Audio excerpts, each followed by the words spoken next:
Allez, salut tout le monde et bienvenue pour cette 70e Starship Update. Alors au programme de cette semaine, la table de lancement reçoit de nouvelles améliorations, les travaux du déluge d'eau progressent, on fait le point sur la production des différents prototypes, mais surtout, pour cette vidéo un petit peu spéciale, je vous propose qu'on voit ensemble comment SpaceX teste et optimise de nouvelles méthodes d'assemblage pour accélérer la cadence de production à Boca Chica. Avant de passer aux nouvelles de la Starbase, j'ai le plaisir de vous présenter le partenaire de cet épisode. Et allez, je suis joueur aujourd'hui, je vous laisse une petite seconde pour le deviner. Arrêtez le marteau-piqueur. Chez le Nord. VPN. Une fois de plus, je remercie donc chaleureusement NordVPN pour son soutien.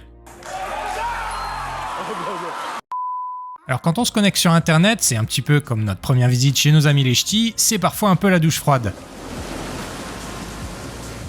Bon évidemment je plaisante, mais comme on dit en Bretagne, dans le schnorr de toute façon, il pleut un petit peu que sur les... C-O-N-S. Par contre sur internet, surtout en se connectant dans un espace public, on peut parfois avoir de mauvaises surprises. NordVPN sécurise vos données en passant par un serveur virtuel qui masque votre adresse IP. Cette méthode permet aussi d'accéder à une multitude de catalogues sur vos plateformes de streaming préférées, comme par exemple Netflix.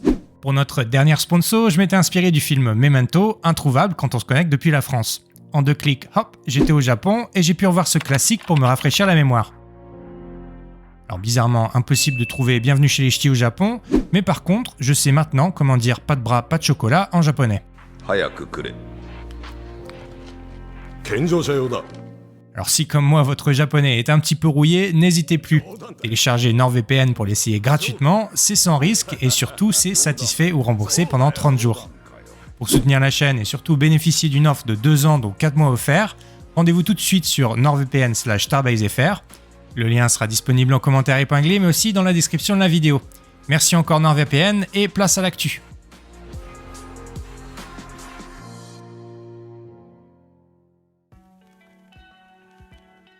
Pour commencer ce 70e épisode, on commence donc par le site de lancement pour prendre des nouvelles de la ferme Gold de Boca Chica. Mercredi 22 mars, les équipes de SpaceX ont visiblement commencé de nouveaux travaux au niveau des réserves de carburant du Starship. Sur ces images de la chaîne Lab Padre, on a pu voir de nouveaux conduits être installés au niveau des anciens GSE de méthane.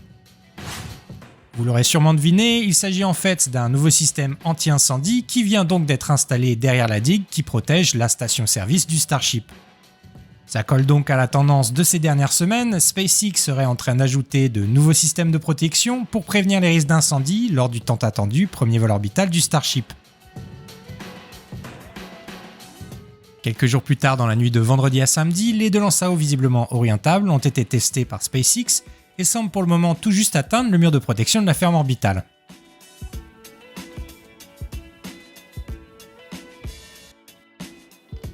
Entre-temps, comme je l'évoquais en intro, les travaux se poursuivent pour assembler le futur déluge d'eau destiné à protéger la table de lancement du Starship. Dans la nuit du lundi au mardi 21 mars, plusieurs sections coudées de conduite ont été livrées sur le site de lancement. Sur le site de production, les finitions se poursuivent sur les tuyaux équipés de bus d'aspersion et les premiers segments entièrement peints ont été aperçus, comme on peut le voir ici, sur cette capture d'écran de la chaîne Lab Padre. Pendant ce temps-là, sur le site de Sanchez, comme on peut le voir sur ces 2 photos aériennes, SpaceX commence l'assemblage de conduites de plus petit diamètre. Comme je l'évoquais dans un épisode précédent, ces segments plus compacts pourraient permettre de se faufiler entre la base de la tour de lancement et les pieds de la table orbitale. Lors de son dernier survol de la Starbase, RGV Aerial Photography a pris pour nous ces photos des différentes conduites d'eau livrées au pied de la tour de lancement du Starship. Dimanche dernier, au moins l'un des 2 segments les plus longs aurait visiblement été mis en place dans la fosse préalablement creusée par les ouvriers. Sur la photo aérienne précédente, on devinait déjà le trajet que feront bientôt ces conduites pour acheminer l'eau vers le pas de tir. Pour mieux visualiser ce système en cours de construction, Chrome Kiwi, que je remercie au passage pour son aide, a partagé sur Twitter avec nous ces images de la configuration probable des tuyaux en cours de construction.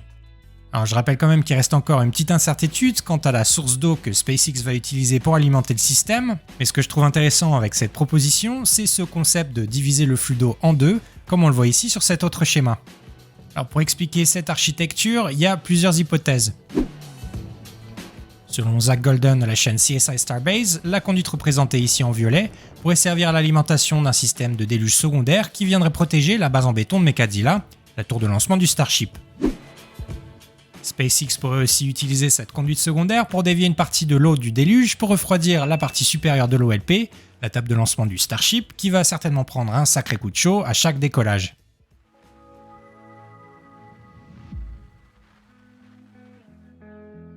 Souvenez-vous, la semaine dernière, on a vu ensemble que SpaceX installait un nouvel escalier d'accès le long des 6 pieds de la table de lancement. Comme à chaque fois, SpaceX sait nous surprendre et pour une raison inconnue, les premières sections préassemblées sur le site de lancement ont finalement été démontées par les ouvriers. Une fois démonté, l'escalier a été renvoyé sur le site de production où les équipes de SpaceX finiront peut-être sa construction, en tout cas on l'espère, après la première tentative de lancement du Starship. En effet, sur le site de lancement, l'entreprise d'Elon Musk semble mettre les bouchées doubles pour finir les protections du pâtier orbital. Sous la coursive de l'OLP, la partie supérieure des pieds a été percée pour y injecter du béton à l'aide de camions spéciaux. Alors pour info, la partie inférieure des supports, ici visible à gauche, avait déjà été renforcée en béton armé pendant la construction du pas de tir.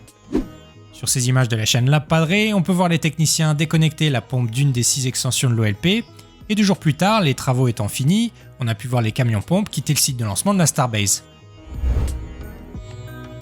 Entre-temps, les travaux se poursuivent de jour comme de nuit pour finir l'énorme bouclier pare-flamme qui protégera l'OLP du déluge de flammes crachées par les 33 Raptors du premier étage du Starship. Ces derniers jours, SpaceX était occupé à rajouter de nombreux panneaux pour couvrir le pont de l'OLP, c'est-à-dire en gros la partie qui sera la plus exposée au moment du décollage du Starship. Selon Zach Golden, ces plaques de blindage pourraient bien être démontables pour pouvoir être remplacées en cas de dommage lors d'un lancement. A l'aide du graphiste Ryan Hansen Space, le youtubeur américain a aussi publié ce rendu 3D montrant de nouvelles protections par flamme, cette fois-ci installées sur la face interne de l'OLP. On retourne à l'extérieur de la table où de nouveaux supports ont aussi été rajoutés sous la coursive et pourraient bientôt servir de point de fixation pour l'installation de nouvelles protections qui recouvriraient cette fois-ci les conduites d'ergol raccordées au bras de ravitaillement du booster. Alors je sais pas vous, mais moi j'ai bien hâte de voir à quoi va ressembler cette forteresse une fois qu'elle sera finie, et connaissant SpaceX, l'OLP aura sûrement le droit à un bon coup de peinture avant la tant attendue première tentative de lancement du Starship.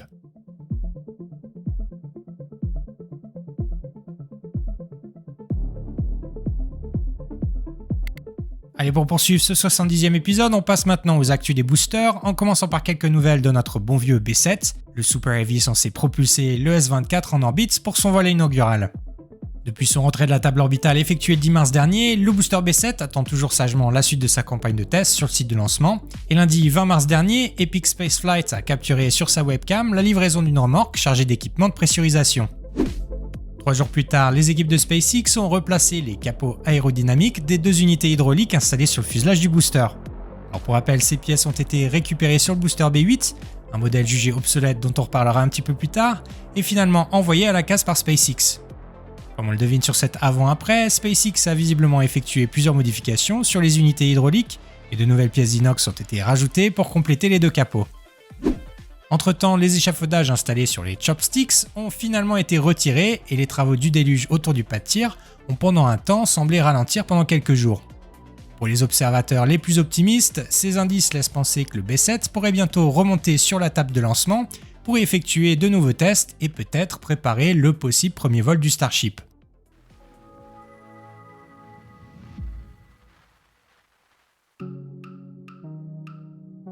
En attendant, sur le site de Sanchez, SpaceX est visiblement décidé à achever les souffrances du booster B8, le successeur du B7 jugé obsolète et donc envoyé à la casse. Avec cette opération, le support du booster nouvellement libéré pourrait bien servir à déplacer le successeur du booster B9 en cours d'assemblage dans le Mega Bay.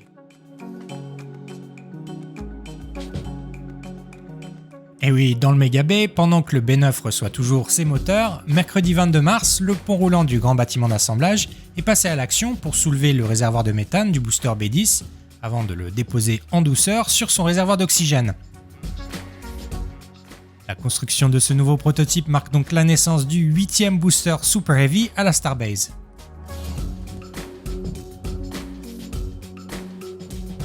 Entre-temps, sous les tentes de production, l'assemblage des futurs prototypes se poursuit et Kevin Randolph a photographié pour nous la livraison de 2 nouvelles grid fins, ces ailettes aérodynamiques, qui seront visiblement attribuées aux modèles B11 et B12. Jeudi 23 mars, une nouvelle section de 4 anneaux a été transférée dans le méga B avant d'être empilée sur les 2 premières sections du réservoir d'oxygène du B11. Au moment où j'écris ces lignes, 30% des sections du Super Heavy B11 sont donc déjà assemblées. Pour finir sur les boosters, cette section de poussée de premier étage a aussi été repérée, facilement identifiable grâce à son réservoir d'appoint visible ici sur ce cliché de Kevin Randolph. Selon l'équipe des Ring Watchers, il pourrait bien s'agir d'un des 3 segments déjà identifiés et attribués au prototype B13.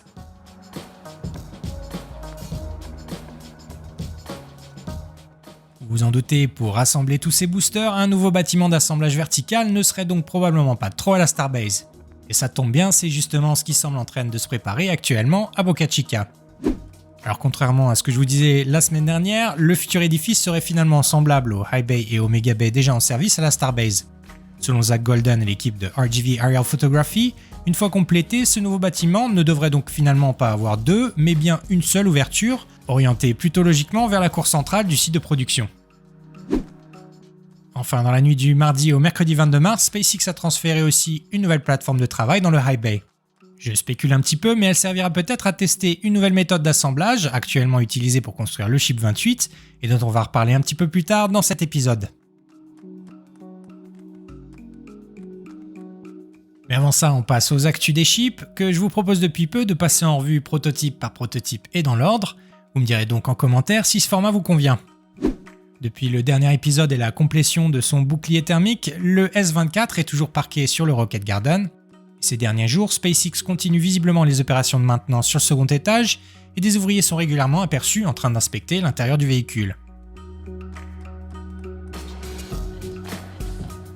On passe maintenant au Ship 25 qui, pour rappel, a été transféré sur le site de Massey pour tester les équipements sol du centre d'essai. Pour la toute première fois dans la nuit du mardi au mercredi 22 mars, le S-25 a inauguré les installations du site en effectuant le tout premier test de pressurisation cryogénique à Massey. Pour ces images de la chaîne Lab Padre, on devine d'ailleurs la présence d'azote liquide dans le réservoir de méthane du prototype en suivant la glace accumulée sur le fuselage du second étage. Quelques instants plus tard, on a pu voir le Ship 25 vidanger ses réservoirs en fin de test et pour le moment, le prototype est toujours parqué sur le site de Massey.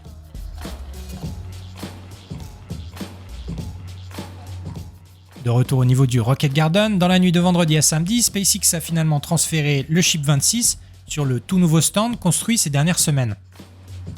Dans la foulée, 2 SPMT ont rapatrié son support de transport sur le site de production. Selon la communauté, la structure sur laquelle le S26 repose maintenant pourrait servir à faciliter le montage des 6 moteurs du prototype. Affaire à suivre donc.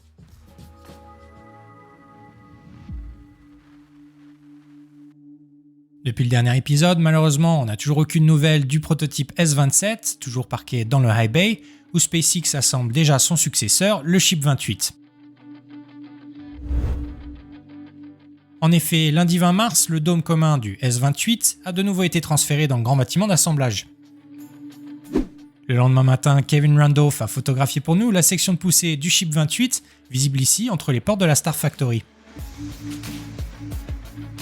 Ce segment qui nous rappelle que le proto sera tuilé, contrairement au S26 et au S27, est plutôt facilement reconnaissable ici grâce à la descente d'ergol qui relie les 3 moteurs centraux du second étage au réservoir d'appoint qui seront logés dans la coiffe du S28. Un petit peu plus tard dans la même soirée, le nez, la section cargo et le dôme avant du Ship 28 ont finalement été empilés au dôme commun du prototype, une première pour SpaceX.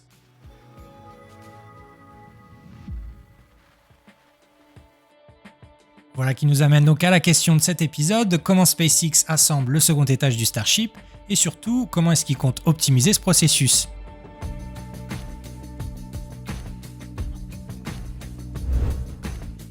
Alors pour bien comprendre les choses, je vous propose de recommencer depuis le début pour voir ensemble la structure générale du second étage. Haut de 50 mètres au total, le ship est composé de 20 anneaux d'inox d'1,6 m de hauteur, assemblés en sections, à laquelle on ajoute la coiffe. L'assemblage des anneaux d'inox entre eux se fait généralement sous les tentes de la Starbase et dans la Star Factory. Alors si on prend l'exemple du Ship 24, on peut donc décomposer le prototype en 6 parties distinctes, avec 2 bas en haut, la section de poussée notée AX sur ce schéma, la section midlocks qui compose la partie centrale du réservoir d'oxygène, et le dôme commun, ici noté CX, et qui marque la limite entre le réservoir d'oxygène et celui de méthane. Toujours de bas en haut, on continue avec la section FX, surnommée le dôme avant du ship. Elle marque la limite entre le réservoir de méthane et la section cargo, composée de 5 anodes inox et équipée du fameux distributeur de Starlink. Enfin, la 6e et dernière section est bien entendu la coiffe du prototype, qui abrite notamment les COPV et les 2 réservoirs d'appoint, les fameux header tanks, qui permettent le rallumage des moteurs centraux du ship. Alors ce qu'il faut savoir, c'est qu'habituellement pour construire un ship, les 3 sections inférieures du second étage sont empilées séparément pour former le réservoir d'oxygène dans un premier temps. Les 3 sections supérieures, dont la coiffe et la section cargo, sont ensuite placées sur les 3 sections du réservoir d'oxygène pour compléter le prototype. Alors sans trop rentrer dans les détails, il faut savoir aussi que SpaceX a déjà bien simplifié le processus d'assemblage et de production des ships. Sur ces schémas des Ring Watchers, on constate que les prototypes SN10 à S23 étaient composés de 7 sections assemblées en 6 étapes distinctes. Mais à partir du S24, SpaceX a choisi de changer son mode de construction pour assembler le ship en 6 sections et en 5 étapes seulement.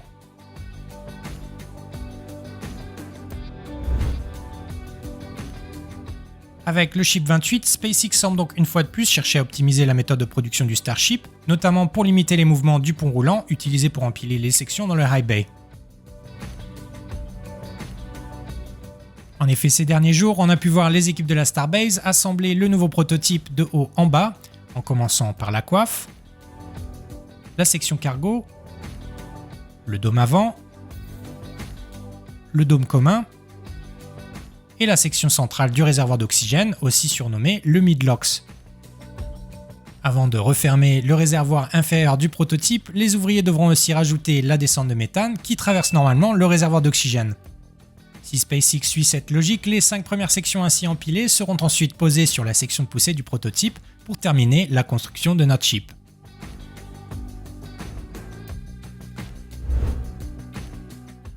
Vendredi 24 mars, une nouvelle section a d'ailleurs rejoint le High Bay pour être à son tour assemblée avec les premières sections du Ship 28, confirmant ainsi la nouvelle méthode d'assemblage expérimentée par SpaceX. Entre-temps, on notera aussi qu'un nouveau type de support cylindrique a été livré dans le grand bâtiment d'assemblage. Selon toute vraisemblance, cette structure pourrait servir à maintenir en position verticale la descente de méthane du prototype pendant les opérations d'assemblage des sections restantes du réservoir d'oxygène du S28.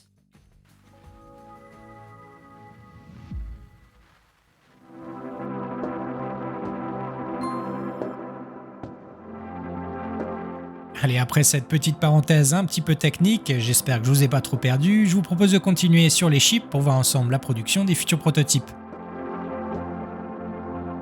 Cette semaine, Starbase Surfer a photographié pour nous la coiffe du Ship 29 sous les tentes de la Starbase. Selon la communauté des Ring Watchers, le nez de l'appareil déjà tuilé vient de recevoir ses 2 ailerons avant. Samedi dernier, les équipes de SpaceX ont aussi installé le distributeur de Starlink dans la section cargo attribuée au Ship 31. Et oui, comme je vous disais en intro, la cadence de production est loin de ralentir à la Starbase et les ingénieurs semblent visiblement confiants quant au design actuel du système de stockage et d'éjection verticale des satellites.